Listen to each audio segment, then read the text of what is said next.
the easiest solution, the fastest solution is to get rid of the people around that's triggering, getting rid of things that are triggering you to get mad. It's not going to be a long-term solution, but it's the fastest way. Now, maybe you can do it really easily. Maybe it's like a friend that you hang around with, and now you just have to start to create some space because the way that they are is constantly triggering you, and it doesn't really help. If it's like a relative or somebody you work with or somebody that's close, maybe if it's your roommate, if it's somebody that you can't really get away from, then what you want to do here is you want to focus on becoming more calm, become more relaxed by doing this practice. This practice is designed to help you do that. We need to remember that the way we feel, the emotions that we have, we are responsible for. There can be people around us that are triggering our emotions, but we are responsible for the way we feel,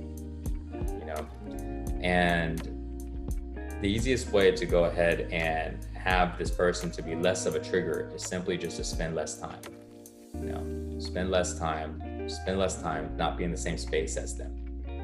However, when you can't get away, practice looking at them and seeing the good in them, because everybody has good in them.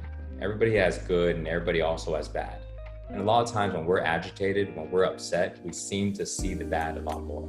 And so we've all have experience to where we're in the bad mood, and then everywhere we go, everything that we're seeing is getting us upset.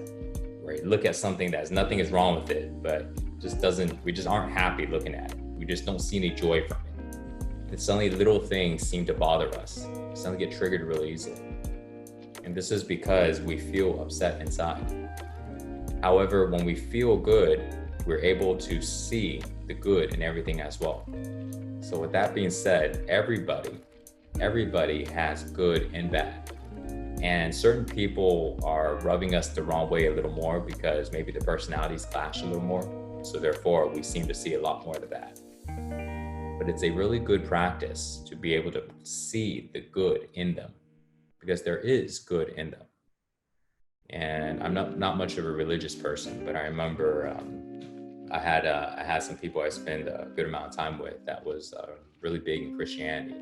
And they would always tell me that, all these different readings from the Bible, and they'd say like Jesus would go and they'll see like the love in everybody, see the God in everybody. You'll see the good in everybody. And it became like an art, the practice actually being able to see the good in everybody. Because when we look deep enough somebody, and we look past the way they look, we look past the actions that they do, and we look into their eyes, we look into their soul, behind everything, we were all made from the same thing. There's all this energy of love inside.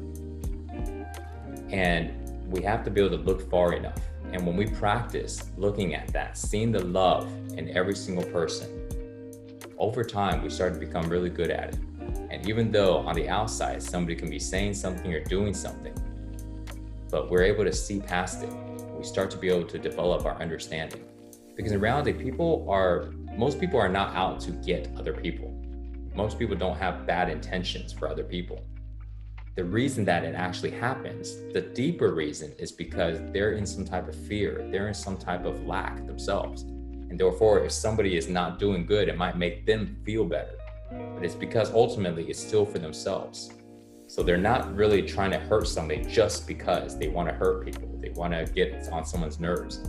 It's always coming back to themselves. And so when we understand that people are going through different things, and they might be so mean on the outside, they may be triggering you on the outside, and you're thinking, why would they say this or do this? But in reality, they're dealing with a lot of things on the inside, and we just don't see it on the outside.